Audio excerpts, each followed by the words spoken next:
Hey, Barbara. Okay, so we are starting to learn. We're holding on page Tzadikim Lamed Beis on the bottom, like 5 lines from the bottom, maybe 8 lines from the bottom, and we're middle of Hanani, Mishael, Azariah, and Daniel, etc. So we're gonna let's continue with this. We're gonna go into actually some very interesting Gemorahs now with Daniel and Nechemya, Sennacherib, Chizkiyahu, etc. Okay, so the Gemara says like this. So the pasuk, we were middle of quoting a pasuk that talks that Yeshaya Hanavi is talking about the prophecy of Hanani, Mishael, Azariah. I mean, Yeshaya Hanavi lived way before them. So it says, the pasuk says, let me just find the pasuk over here, Yeshaya. It says, it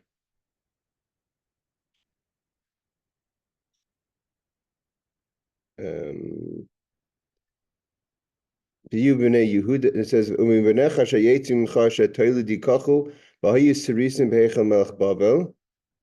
so it says that, so that was the pasuk we quoted before, that to say that there's going to be descendants of Yeshaya, I'm sorry, of Chizkiyahu, and they're going to be taken to the king of Babel.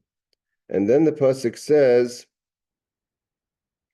and it says, "V'nasati lahem bebeisi b'chamasi yad v'shem toiv miban mibanas." So we quote from this pasuk to say that they're going to have sons and daughters. So they're going to have sons and daughters, so that they're going to. So the Gemara asks, how do they have sons and daughters if they're castrated? So they had either before, or it means something else. So then, but the pasuk continues, "Shem oilam eten loy." I'm going to give him a name forever. Asher lo yikares. I'm never going to cut off, so to say, my relationship loy to him in the singular. So it's the pasuk says. So the Gemara asks now, "My shame oilam etin lo yashar lo yikaris." What does it mean again in the prophecy of Yeshaya? Again, Yeshaya lived about, I would say, close to 100 years before the story of Hanan, Mishael, Azariah. Hanan, Mishael, Azariah happened in the kingdom of Nebuchadnezzar, and Yeshaya prophesied in the times of Chizkiyahu, almost Menashe. Menashe killed him. Let's say 50, 60 years, but definitely well before the story of Hanan, Mishael, Azariah. So the pasuk says, yes. What does it mean? Shem oilam etin lo yikaris. It's singular. Who we were talking about this. That the children, meaning Hanan, Mishael, Azariah, in the plural. We're talking in Hey Aaron. We're talking in the singular.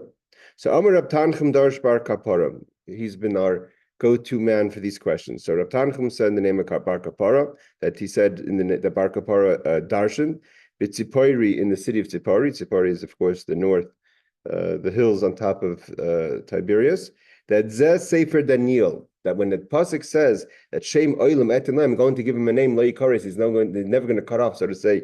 The relationship is that the book of Daniel is also going to come from these chevra, so to say, which is the friends of Hanani, Mishael, Azariah, also a descendant of David, like we said before, and there's or Chizkiyahu, and therefore that's the book of Daniel. Shenikra al Shemai, that's going to be called on his name, so therefore it's called the name of Daniel.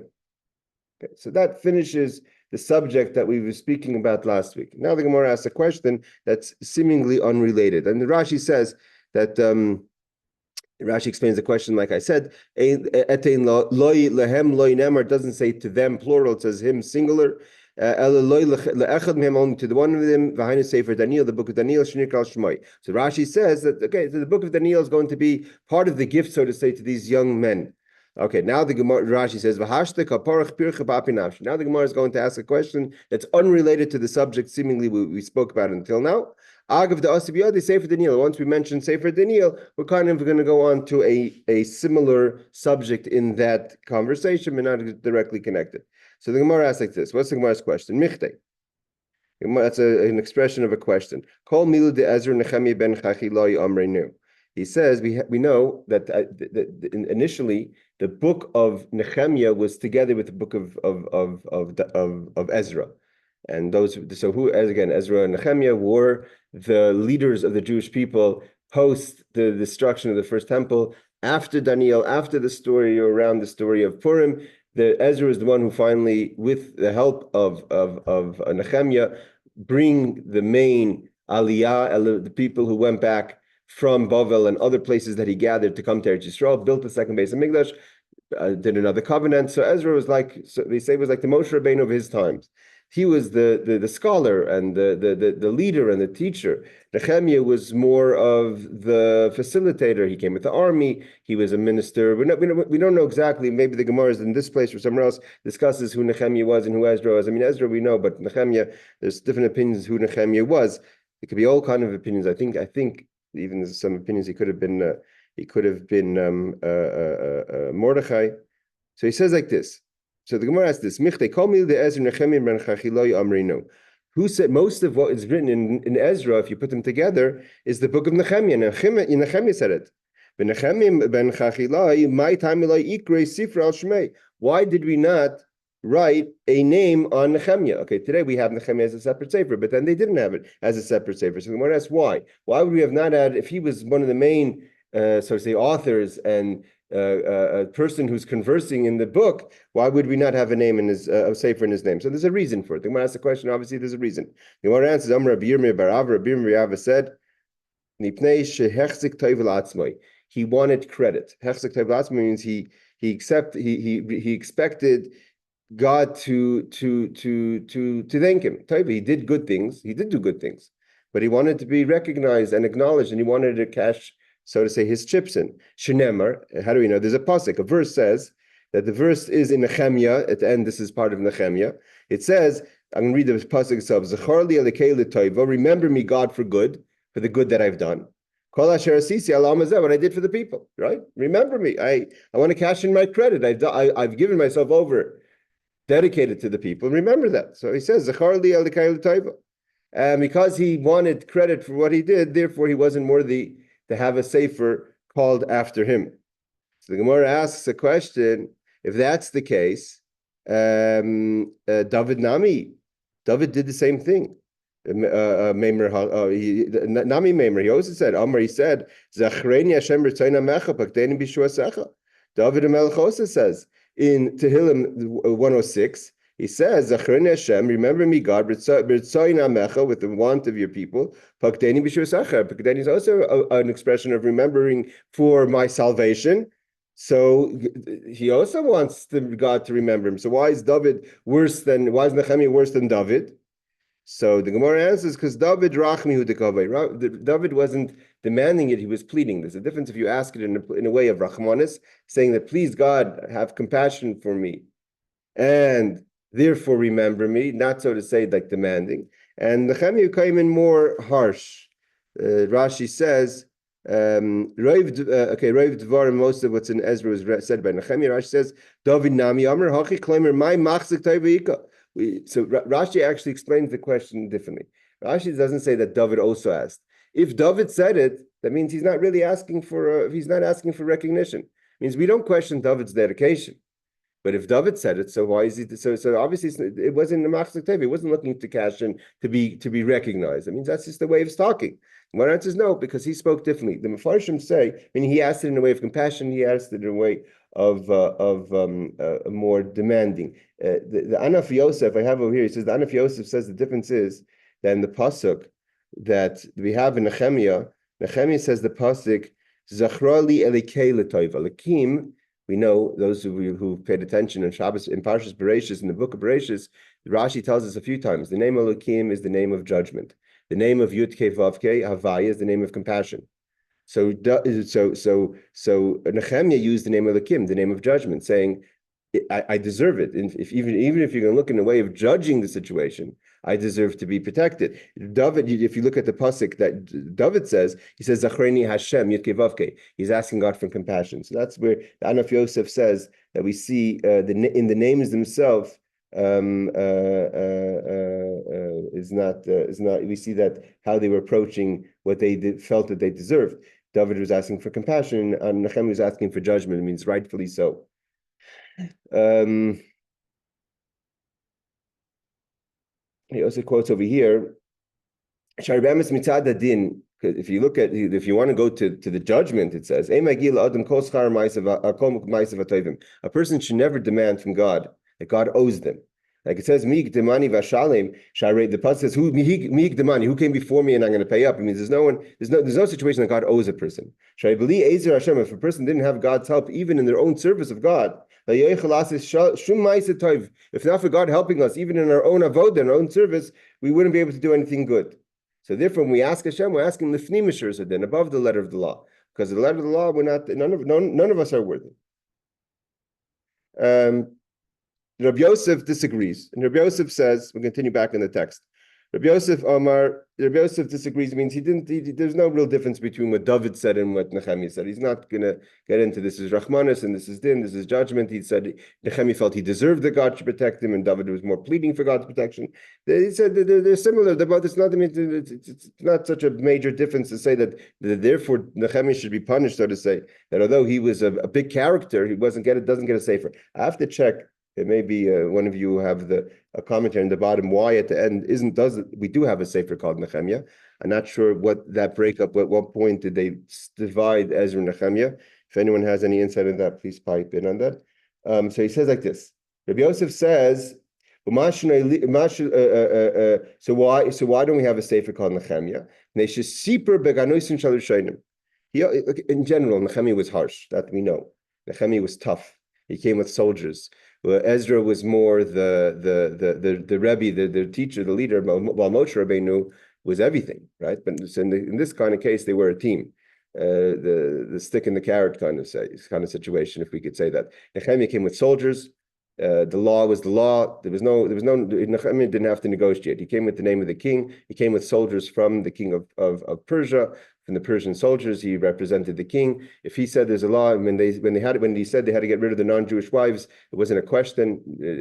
Close the stores on Shabbos, it wasn't a question. Nechemya came in and exercised force. So in general, his attitude was tough, and that was required at the time. The Jewish people we learned before that even the high priest Tzadok's children were married inappropriately. Some people say they were married to non-Jewish women. The Kohen Gadol's wives, children. So Nechemya had to come in with a very hard hand. So his attitude was in a hard hand. So he spoke in a hard way. So Rabbi Yosef said, because he said, "Shesiper beganusin shal Yerushalayim." He didn't talk nicely, to put it lightly, on those before him, meaning the righteous people before him. Shenemar, because there's another verse that we find in Nechemya. Again, Nechemya ends up being a book at the end. At the end, God does give him his book, so to say. So it says, I'm going to read the verse inside in Nechemya 5. It says, the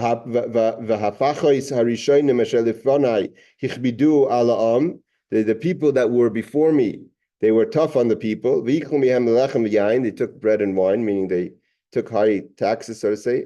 They took monies.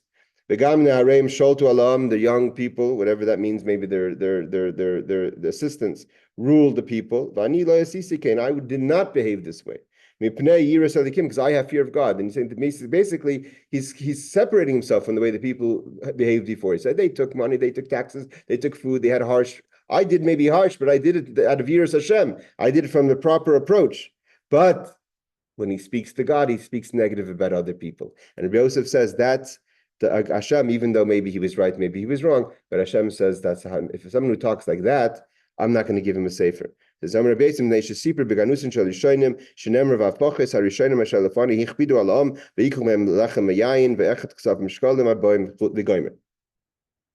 so therefore he wasn't going to get a book, a sefer named after him.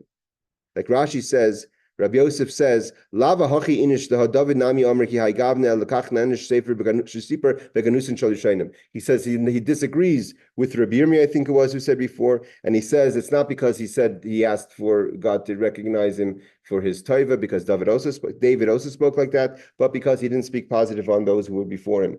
Now he says, the Ein Yaakov says like this: that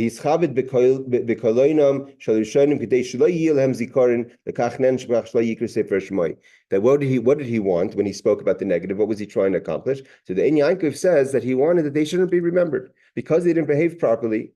See, it's almost like, no good deed goes unpunished kind of attitude. Nechemya really, it was required for him to behave the way he behaved. I mean, he needed to exercise discipline. And therefore, in the discipline, he wanted even the leadership to be disciplined if they didn't behave properly. And then that comes, all of a sudden, everyone gets angry. Even God says, "What's going on with this guy? He's being so harsh." But he doesn't apologize for what he does. because Nechemya knows this is what needs to be done. Even if Hashem, so to say, disappointed in him a little bit, he says this is what has to be done in order for the Jewish people to go from the transition that needed to start the second temple. There's going to have to be some people that are, it's not a popularity contest. But now the Gemara says this. But the problem was, the Gemara says he included Daniel in this. When he spoke negative about the original people, he didn't speak about bad people. He even spoke about Daniel. But Daniel shegadol mimenu, even Daniel who was greater than him, not just older than him, but greater than him. Sipra, he spoke negative. Uminalan de gadol, and means he included Daniel in that. Daniel was a court Jew, the first court Jew, right? He was the Daniel, the famous Daniel, the God that had the vision and all that. But Nechemya was Nechemya, and again, he wasn't here to call any favors. So he spoke harshly about Daniel as well, and because of that, Rabbi Yosef says he doesn't get a sefer named after him. The end of the day is he has a sefer. Like I keep on repeating myself, means to say that at the end he was right. So he says, "V'afal Daniel shegadol imenu siper uminol de gadol imenu." So the first thing Gemara says, how do we know that that Daniel was greater than Nechemya?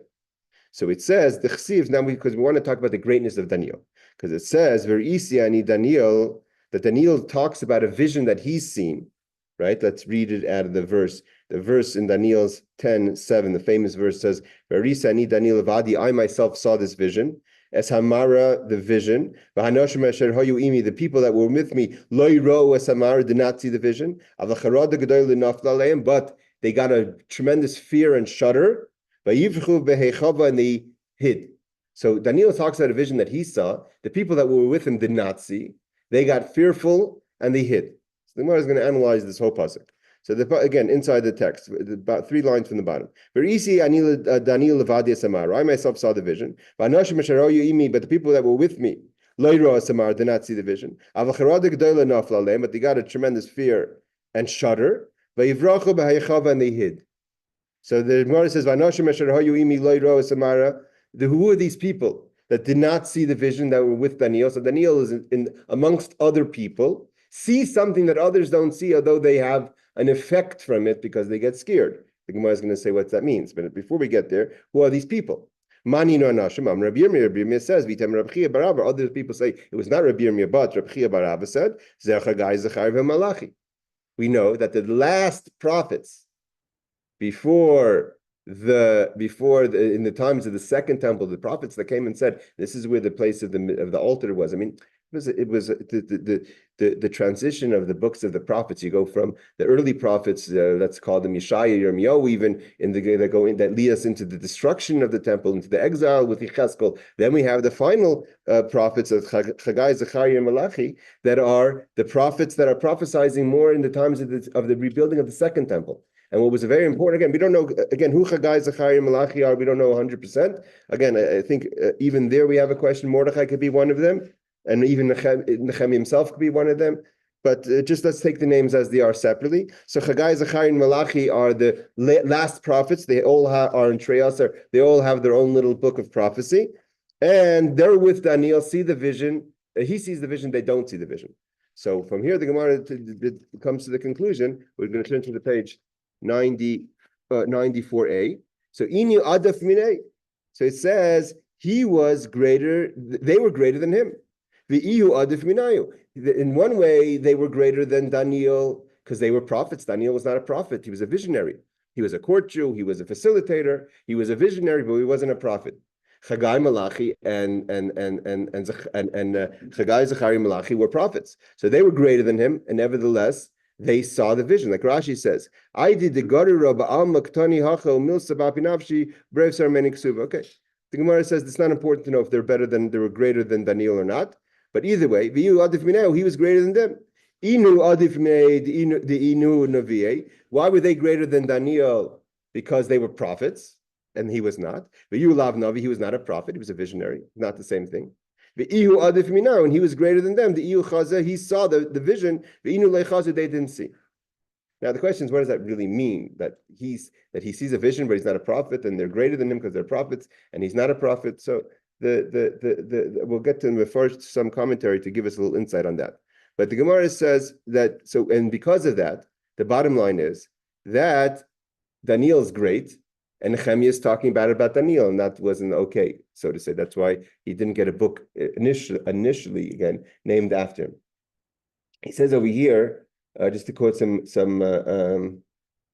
Rashi says, I forgot that Rashi. Rashi says over here, I'm going to read the Rashi on the last Rashi on page 93b. It says, who were these people? Shahayu Imi that were with Daniel when he saw the vision. Rashi says, the Gemorah, Chagai, Zachariah, Malachi, the prophets of Chagai, Zachariah, Malachi. Because they didn't see the vision.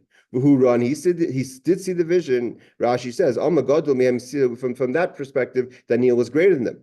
And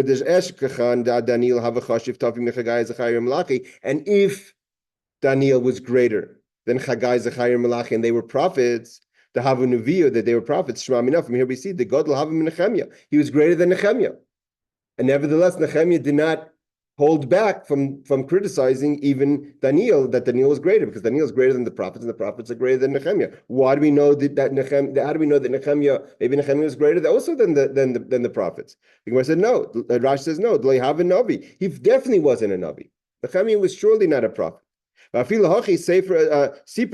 nevertheless, he talked about Daniel. He didn't exclude Daniel when he criticized those before him.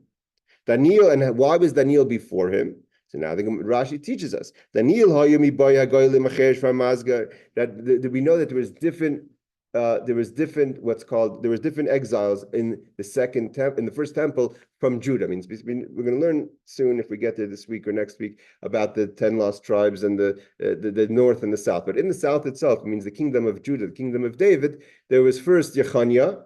Right? We talk about him in the Megillah. Nechemya was the first king to be taken into exile alive. Later, he came out of jail and he sat and he was kind of the leader of the Jewish people in exile, but he was a king for a short period. He was exiled, and with him was exiled the Chayrish and the Mazger, which were basically, according to most Mefarshim, means the aristocrats of Jerusalem, means the better people, the Sanhedrin, and a lot of the great people were taken with Yechanya, so I'm saying the upper class, both spiritually and, so to say, in status. Nechemya did not go with that group. So Daniel went with the first group. Nechemya does not go with that group. He came. He was one of those people who much later than Daniel. So Daniel is from the aristocrats. He's taken with Yechanya. So he's greater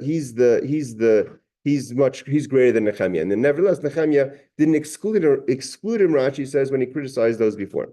Okay, let's go back to the Talmud. The Talmud says like this. Now the Gemorah is going to say.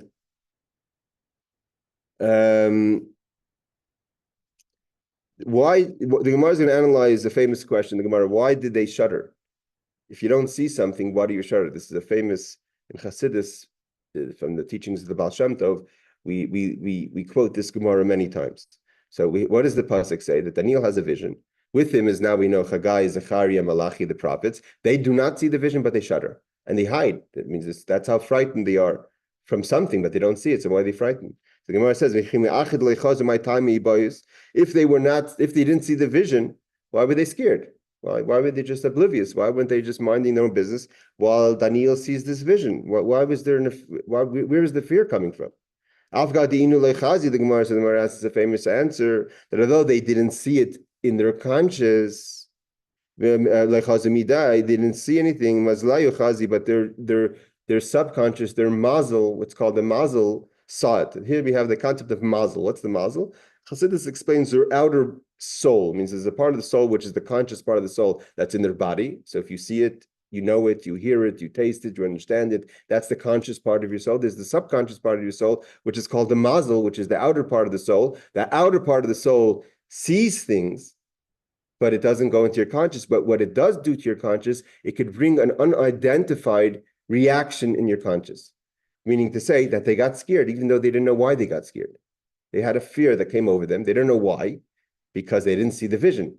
And that's the concept that your mazel could see something you don't see. The Baal Shem Tov teaches us that this is the reason why there's bas calls. Why are there voices in heaven?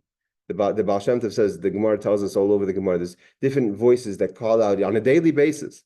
do tshuva, God crying about the destruction. If no one's hearing the voices, right? I haven't heard the Baskol in a while, and I'm sure maybe others haven't heard the Baskol. So what's the point of this voice that no one's hearing? So it's based on this Gemorah. The Baal Shem Tov says, you don't hear it, but your mazel hears it. And just like these people got scared, not knowing why, so too, a person could sometimes get a feeling of tshuva, not identifying, why did I get tshuva? Why did I get a shudder? Why do I feel I want to return to God? What's the basis for that? There is a basis, because your subconscious, the outside part of your soul, your mazel has identified an opportunity to bring you back to tshuva, and it gives you an unidentified feeling of tshuva. So to over here, they had an unidentified feeling of fear. So it says, Ravina says like this, based on this, that there could be this outside force that could affect you even though you don't know why. So the Gemara says, based on this, I'm going to go back a second to explain the difference between Daniel and Zechariah just in 1 second. The Gemara says like this, that Amr,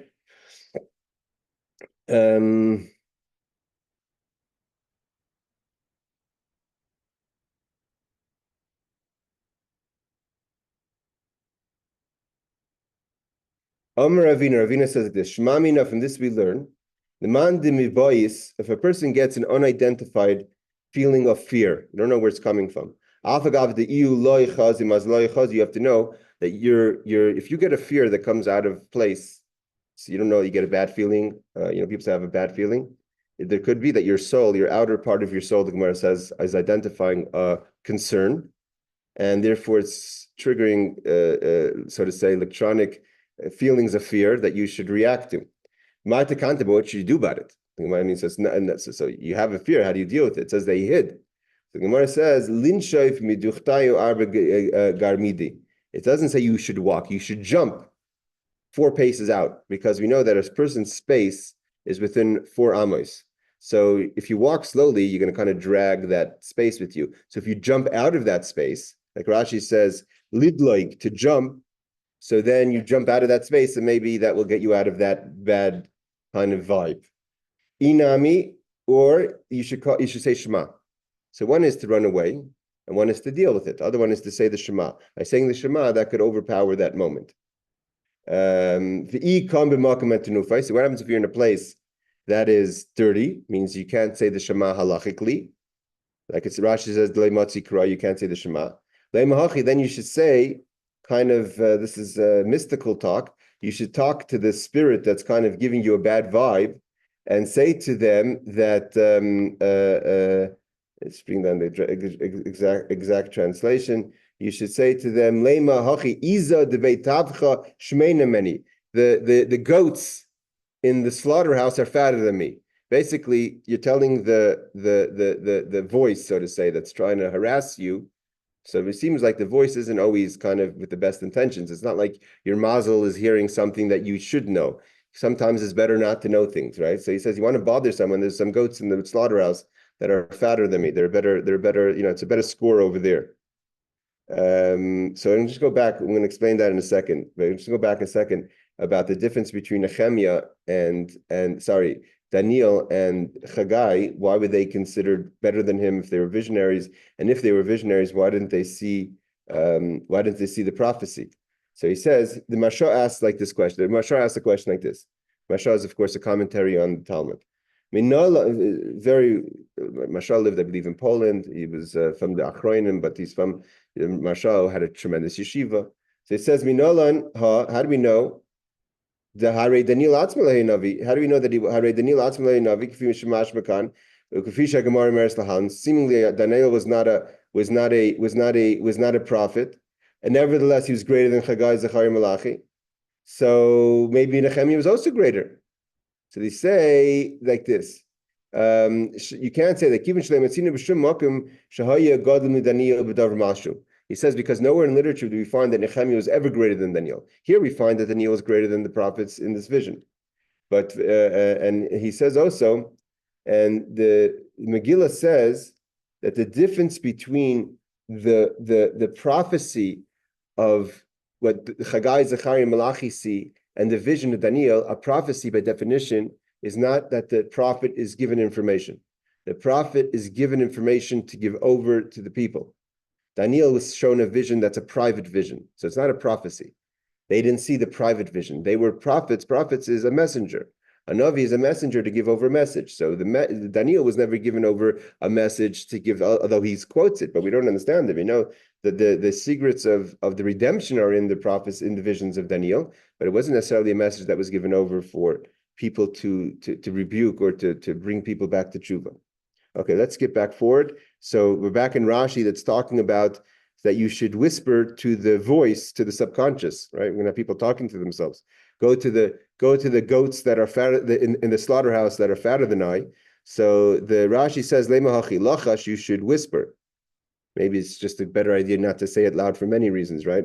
There are many people talking in the street like that. So either way, lachash, you should whisper. Basically, Rashi says, go to the goats, leave me alone. Okay.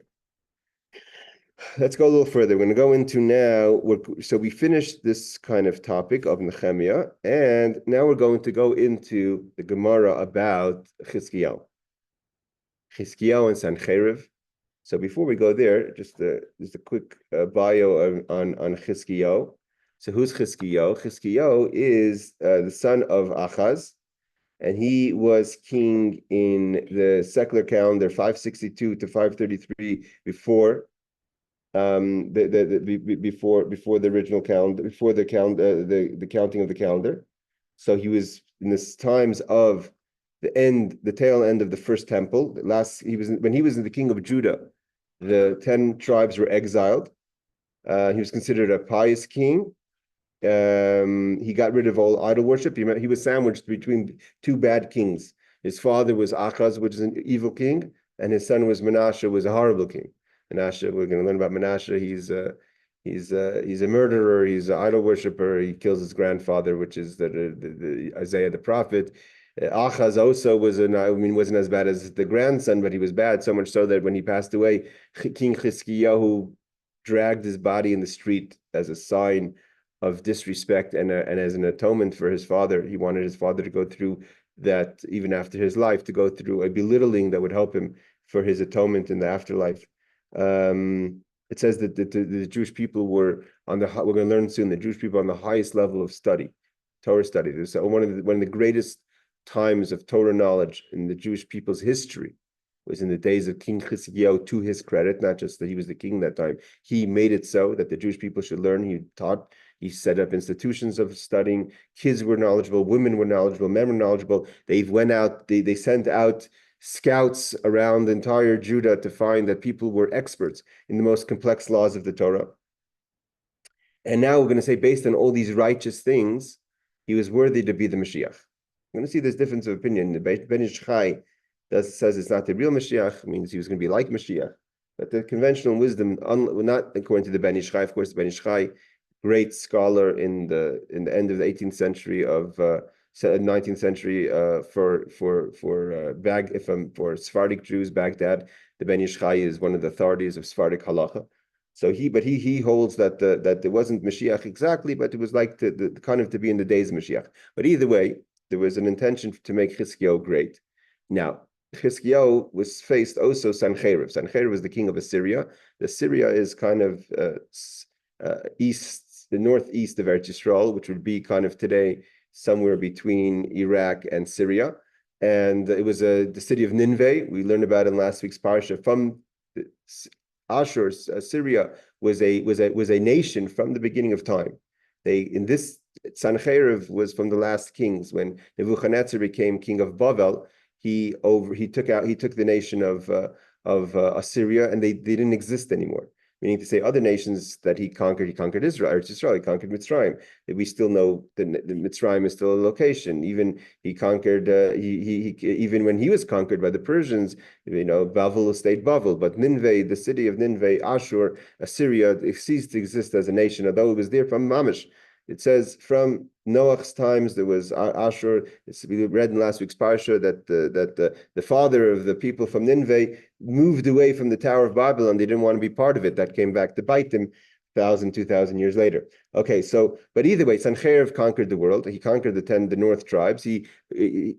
Magilo, like they say in Hebrew, because what he did was when he conquered nations, he moved the people around. So he moved the people out of their countries. He didn't just conquer them, he relocated. He did a relocation. And the reason he did relocation was as a way of rule. But if a person stays in their country, they feel connected to the country. They have nationalistic feelings. In order to keep the people from rebelling and keep this, so he totally changed. He was involved, so much so, halachically, when the Torah says a person from Egypt can't become a Jew, or a person from Moab cannot become a Jew, or certain people cannot become Jewish, it's not halachically applicable anymore, because today Egyptians are not the initial Egyptians, or today the people from Moab are not the initial people from Moab, because Sennacherib went and mixed up the world. So I guess, Mida Keneged Mida, his punishment was that he was mixed up and his nation ceased to exist. Okay, now we're going to go into the Gemorah about, so after Sennacherib conquers the north, conquers most of the world, he goes after Judah.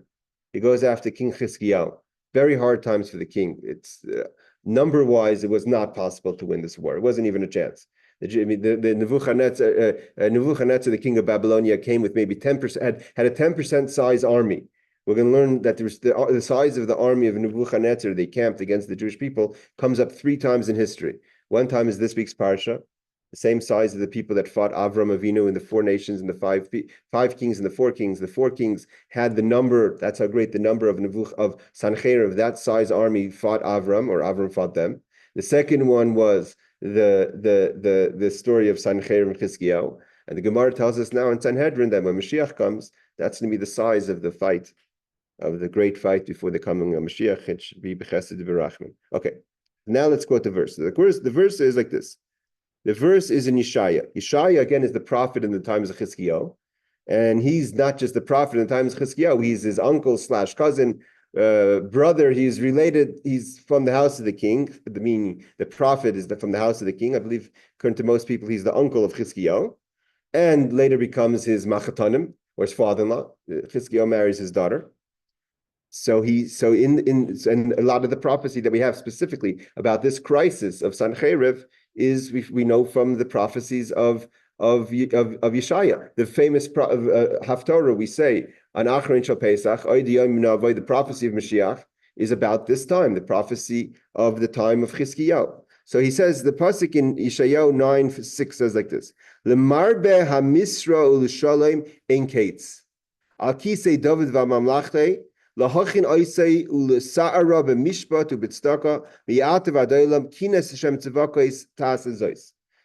pasuk mean? The pasuk is like this. The pasuk says that the government that the government may be increased. The marba misra. Misra is the government. So the marba, to add to the government, and of the peace there will be no end. The shalom ein kates.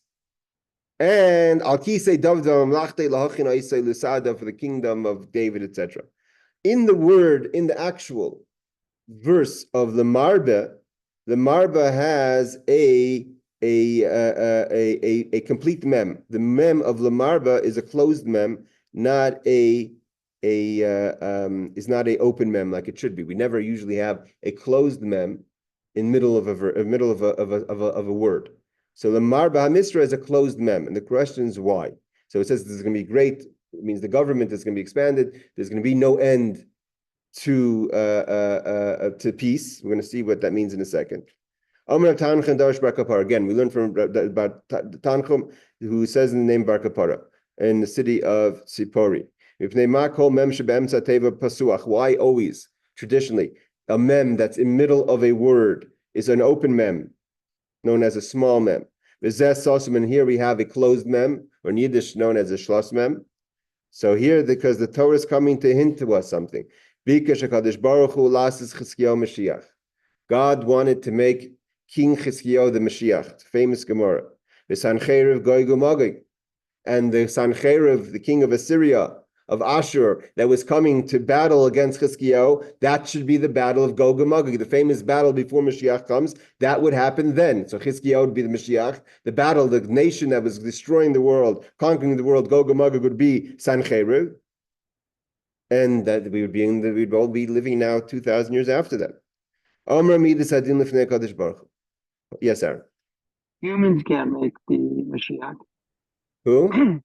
Kings are human, and humans can't make can't say this is going to be Mashiach. Only Hashem can, so I don't understand. That's why the Talmud says, because of Kadosh Baruch Hu, God wanted to make Chizkiyahu Mashiach. It was Oh, God's. So so God what wanted. happened? Wait, just one last thing. So what happened that God did not make him Mashiach? We're going to discuss it. We're going to learn it right now. Okay, thank you. Patience, my friend. So it says, because Kadosh Baruch Hu, last is Chizkiyahu Mashiach. God wanted to make Chizkiyahu the Mashiach. The Sennacherib Gog Magog, and to make Sennacherib the Gog Magog. Amar Midas Adin of Kadosh Baruch Hu, the attribute of judgment, stepped in and said to God, 1 second, time out, before you make Chizkiyahu the Mashiach, Rebbeinu Shalom, ruler of the world, Ma David Melch Yisrael Shomer Kabed Shiras Shvachas V'Nechalei Sisei Mashiach, if King David, who said the whole Tehillim, all the Psalms, praised God constantly, you wouldn't make him the Mashiach. Chizkiyahu Shasisu Kol Anisim Alalu. All the miracles, I'm going to say in a second what these miracles were. You made all these tremendous miracles for Chizkiyahu. He doesn't say praise and you're going to make him the Mashiach. Taseo Mashiach. Lekach nistam miyad. Lekach nistam, that's why God closed the mem. It was open. The misra, the marba misra, he wanted to add to the government, to make Chizkiyahu not just king, but Mashiach. But when the attribute of judgment came in and said, 1 second, what kind of, David was a much better, was much more grateful to you. He's saying to him all day, where is Chizkiyahu's gratefulness? Let's see what Rashi says. Rashi says, Mem shebetevis the misra sosum. The mem in the word the misra is closed. Lekach nistam. Why was it closed? So Rashi says, Leimer nistvu hadvarim she'ol machshava v'leinasu. God had a thought to do something, and it didn't happen. Why? So lashon achar. One idea is shabikesh hakadosh baruch hu listem tzaraseim shal Yisrael.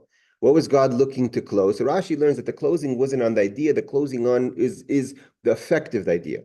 That God wanted to stop all the pain, all the tsaras of the Jewish people. Why? Shabikish la'asayis Mashiach. If Chizkiyahu would have been the Mashiach, then the Jewish people would not have any more tsaras. So therefore, but that idea was cancelled because of the attribute of judgment, passing judgment.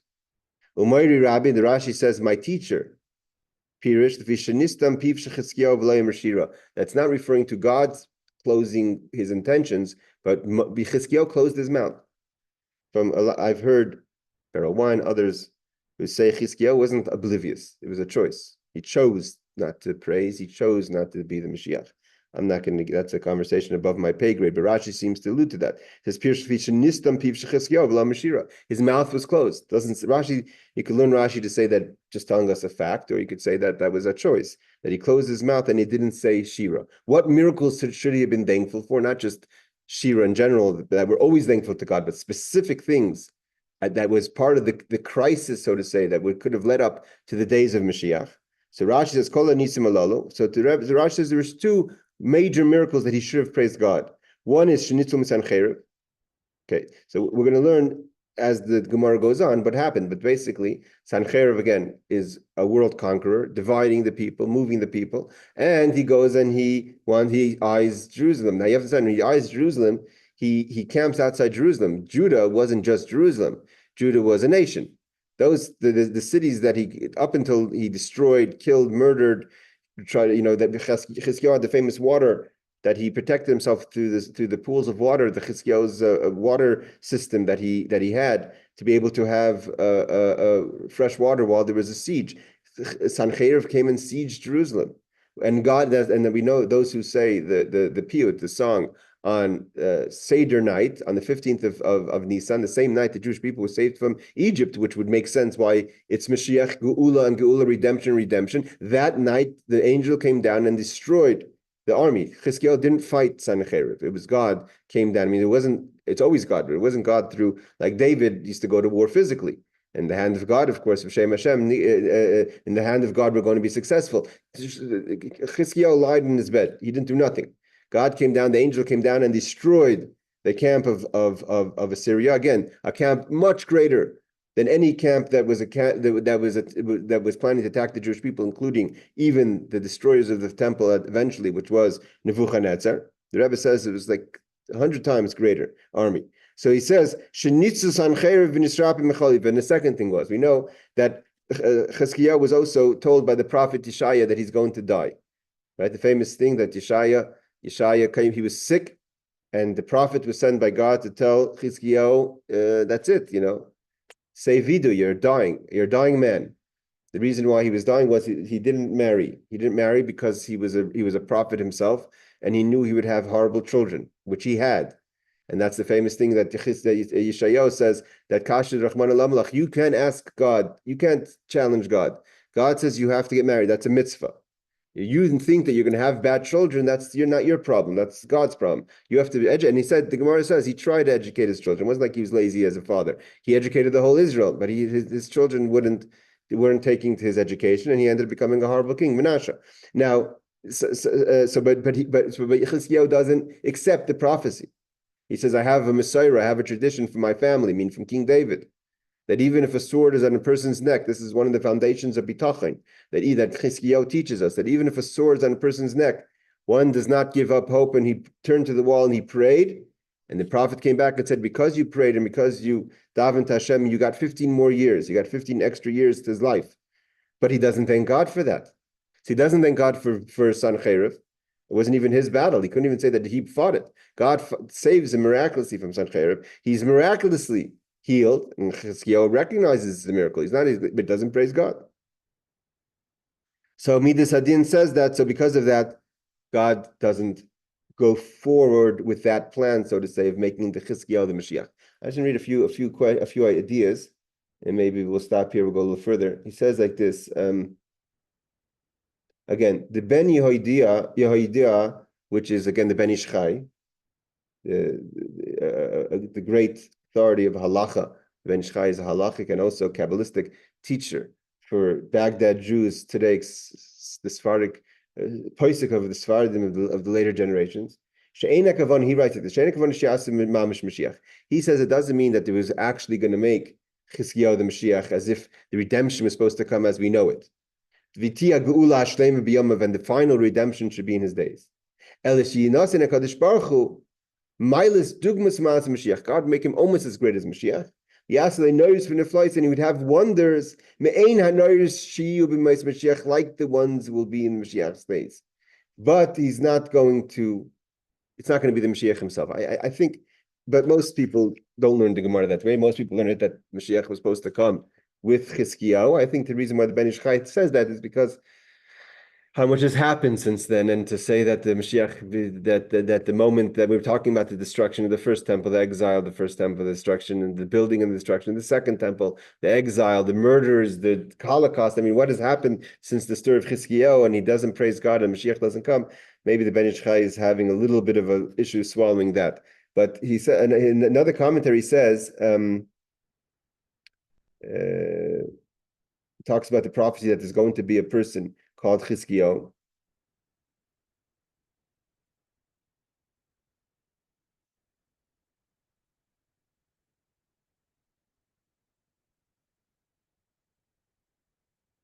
He also, one of the commentaries learned, the Masha says that when it says Ulishalem Ein Kates, that although he's going to have peace, so you could translate the verse to say that he'll have Ein Kates, he'll have everlasting peace, or he'll have, or it depends where you put the comma, right? So you can put Shalom Ein Kates, comma, that's going to be a Shalom that has no end, which means an everlasting peace, which was seemingly the plan of Mashiach, or you could say Shalom, comma, Ein Kates. He's going to have peace in his days, but he's not going to have the Kates. He's not going to have the end of the days. It means we know that the days of Mashiach is called Kates Hayamim, the end of days. So the Maharsha says you could put the comma after the word Shalom and say that he's going to have peace, but not in a peace like Kates. It's not going to be the Kates. It's not going to be the end of the days of Mashiach.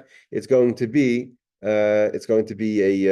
a partial peace, because of course it's a peace that comes with turmoil afterwards. So let's go further a little in this story. So God doesn't want to make a Mashiach, but then all the creation jumps in, like what's going on over here. So it says right away. It says Miyad Pascha Or. Back in the text. Immediately the earth jumps up and says, and he says, let me say praise. You want to hear praise? I will praise you. Let me praise you. Eretz means Eretz Yisrael. The old Eretz is Eretz Yisrael. Eretz Yisrael said, let me praise Hashem. And instead of the tzaddik, instead of a Kadosh Baruch Hu. V'aso Mashiach and make him Mashiach. Don't not make him Mashiach. Don't listen to the attribute of judgment. Because he didn't say Shira, he didn't say praise. I will say praise. Pascha right away, the earth opened up and said, Shira lefanov Hashem, like it says, he quotes the verse again in Yeshaya that it says, Miknaf ha'aretz mirois, from the corners of the earth there's song. Shemanu, we heard Tzvi Tzaddik, which is an expression for Yeshaya, for the Tzvi, for the Tzaddik. In place of the Tzaddik, the earth said Shira. Evidently didn't have the intended effect. So Omer Sara Olam, so the master of the world, who's the Sara Olam? Rashi says Sara Olam is the Malach Shekol Olam Masr B'Yadeh. There's a king, there's an angel that God makes in charge of all things of the world. So this angel right away also says, Rebbeinu Shalom, master of the universe. So he says again. Also, he says that he's also trying to get Hashem to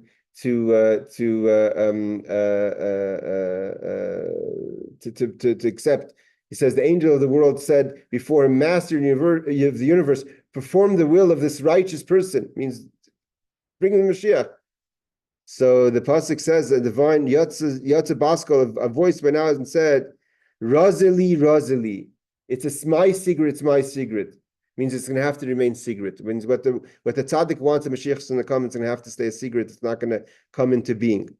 Like he says, Shamanu tzvila tzaddik Sara Elam Amar Aset Sivyanish tzaddik. Do the will of the tzaddik. So God answers. Rashi says, Razili Razili Nistarish Lihain Vani Yedei Amam Akiv. There are secrets for me, and it's going to be. This is why it's going to be a holdup. So Amar Navi. So the prophet says, Oili Oili. The prophet saying Oi, like the word Oi. Like Rashi says, Admasa Yavim Mashiach. What's going on over here now? Because of this, how long are we going to have to wait now that Chizkiyahu is not Mashiach? Yotze Baskal, the Baskal came down and said, Boigdim, Boigdu, Beged, Boigdim. So he says, what does it mean that the Boigdim is a person who's a Boiged, is a person who's rebellious? So he says, what does it mean that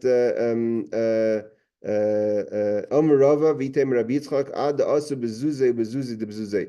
That's going to become